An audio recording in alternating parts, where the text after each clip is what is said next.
السلام علیکم دوستو. یار جو انسان آج وہ بول رہا ہے، آپ نے ایک ورڈ سنا ہوگا، لڑکے لڑکے میں کرنے والا جو گے ہوتا ہے، یہ بہت برا ہے. کیونکہ یہ جو ابھی چل رہا ہے یہ کم سے کم ہزاروں 15,000 سال پہلے یہ ہو چکا ہے. اور وہ نبی تھے حضرت لوط علیہ السلام، جس کے قوم میں یہ برائیاں تھیں، لڑکوں سے لڑکوں میں بدفعلی کرنے کا. تو یار سوچو اس کا عذاب کتنا خطرناک ہے، اس کا عذاب اللہ تعالیٰ نے کتنا خطرناک رکھا ہے. ہم لوگ تو اس میں بول دیتے ہیں، ایسے مذاق مذاق میں بولتے رہتے ہیں، ایک دوسرے کو بولتے رہتے ہیں. ہم سنتے ہیں یار، تم بھی سنتے ہوں گے کہ بہت لڑکے ایسے بولتے رہتے ہیں پورا دن بھر، دن میں پتہ نہیں کتنا مرتبہ بول دیتے ہیں. بولتے کہ نہیں بولتے ہیں؟ مگر اس کا عذاب بہت خطرناک ہے میرے بھائی، بہت خطرناک. اس کا عذاب اللہ تعالیٰ نے بہت دردناک رکھا ہے. حضرت لوط علیہ السلام کے قوم کے ساتھ جو عذاب ہوا، اس کو سن کر تمہاری روح کم جائے گی. اتنا خطرناک عذاب دیا تھا اللہ تعالیٰ نے. چھوٹا سا قصہ میں لکھا ہوں، سناتا ہوں آپ لوگوں کو کہ حضرت لوط علیہ السلام کے قوم کے ساتھ اللہ تعالیٰ نے کتنا خطرناک عذاب دیا تھا. بسم اللہ الرحمن الرحیم. لوط علیہ السلام اللہ کے جلیل القدر پیغمبر تھے اور حضرت ابراہیم علیہ السلام کے بھتیجے تھے. آپ نے حضرت ابراہیم علیہ السلام کے ساتھ ہجرت کی اور اللہ نے آپ کو سدوم کے علاقے کی طرف نبی بنا کر بھیجا. قوم لوط کی برائیاں. سدوم کے لوگ اخلاقی طور پر بہت بگڑے ہوئے تھے. وہ اپنی بدفعلی ہم جنس پرستی میں اتنا مبتلا تھا جو ان سے پہلے دنیا میں کسی نے نہیں کیا. اس کے علاوہ وہ راستے بھی بند کرتے تھے، مطلب جانے آنے والا راستے بھی، وہ جہاں لوگوں کی سہولیت ہے وہ بھی وہ بند کرتے تھے. لوط علیہ السلام کے قوم. حضرت لوط علیہ السلام نے اپنی قوم کو اللہ کے عذاب سے ڈرایا اور انہیں نصیحت کی کہ ان برائیوں کو چھوڑ کر پاکیزگی کا راستہ اپنائے.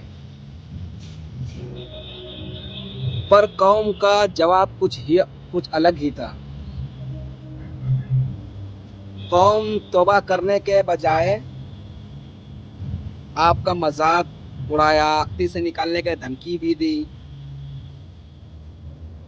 اور قوم لوط کے لوگوں نے کہا کہ اگر سچے ہو تو اللہ کا عذاب لے آؤ. مگر حضرت لوط علیہ السلام کے بیوی کا کردار کچھ الگ ہی تھا. حضرت لوط علیہ السلام کی بیوی ایمان نہیں لائی تھی، بلکہ وہ خفیہ طور پر اپنی قوم کے لیے گناہوں میں ان کا ساتھ دیتی تھی. اللہ نے اس قوم کی ہلاکت کے لیے فرشتوں حضرت جبرائیل، میکائیل اور اسرافیل کو خوبصورت نوجوان کی شکل میں بھیجا.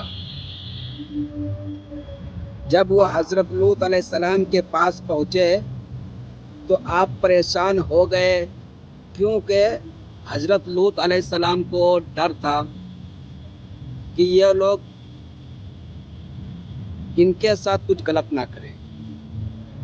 کیونکہ اللہ تعالیٰ نے جب حضرت اسرافیل اور میکائیل اور جبرائیل کو بھیجا تھا، لڑکوں کی شکل میں خوبصورت حسین و جمیل لڑکا بنا کر بھیجا تھا، تو حضرت لوط علیہ السلام کو یہ ڈر ہوا کہ یہ اتنا حسین و جمیل لگ رہا ہے تو کبھی ایسا نہ ہو جائے کہ میرے قوم کے لوگ اس کو غلط نگاہ بدتمیزی کرنے لگے. یہ ڈر یہ کھائے جا رہا تھا حضرت لوط علیہ السلام. اور پھر فرشتے نے کہا قوم کے لوگ بدتمیزی سے گھر کے باہر جمع ہو گئے تو فرشتوں نے حضرت لوط علیہ السلام سے کہا اے لوط ہم آپ کے رب کے بھیجے ہوئے فرشتے ہیں. فرشتے نے کہا کہ اے لوط ہم آپ کے رب کے بھیجے ہوئے فرشتے ہیں، یہ لوگ آپ تک ہرگز نہیں پہنچ سکتے، یہ لوگ آپ تک. اور فرشتوں نے حضرت لوط علیہ السلام سے کہا کہ وہ رات کے آخری حصے میں اپنے گھر والوں کو لے کر بستی سے نکل جائے اور کوئی بھی پیچھے مڑ کر نہ دکھے، اور کہا کوئی بھی جب جانے کا وقت ہو، جا رہے ہو راستے میں تو پیچھے مڑ کر نہیں دیکھنا ہے. لیکن آپ کی بیوی پیچھے رہ گئی، قوم لوط علیہ السلام کی بیوی پیچھے رہ گئی اور عذاب کا شکار ہو گئی.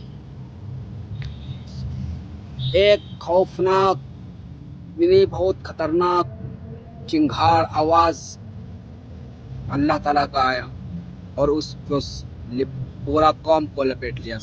سزا اس خوفناک آواز نے پورے قوم کو ہی لپیٹ لیا. پھر فرشتوں نے زمین کو نیچے سے کاٹا اور اوپر اٹھایا، پورے زمین کے حصے کو کاٹ لیا اور اوپر اٹھا کر پتھروں کی بارش ہوئی، پتھر برسائے اللہ تعالیٰ نے ان کے اوپر، کیونکہ کام ہی ایسے کر رہے تھے اور ہم وہی کام ہم کر رہے. تو بھائی کیا فرق ہے اور اس میں؟ بس یہ ہمارے نبی کی دعا کی صلہ ہے جو ہمارے اوپر اللہ تعالیٰ کا عذاب نہیں آ رہا ہے. ہمارے نبی نے کہا ہمارے امت کے ساتھ خیر کے معاملہ کرنا. سمجھ گئے؟ زمین کو اٹھا کے لے کے گیا اوپر اور اوپر سے نیچے پٹک دیا، پورا قومی 1 سیکنڈ میں پورا قوم تہس نہس. السلام علیکم.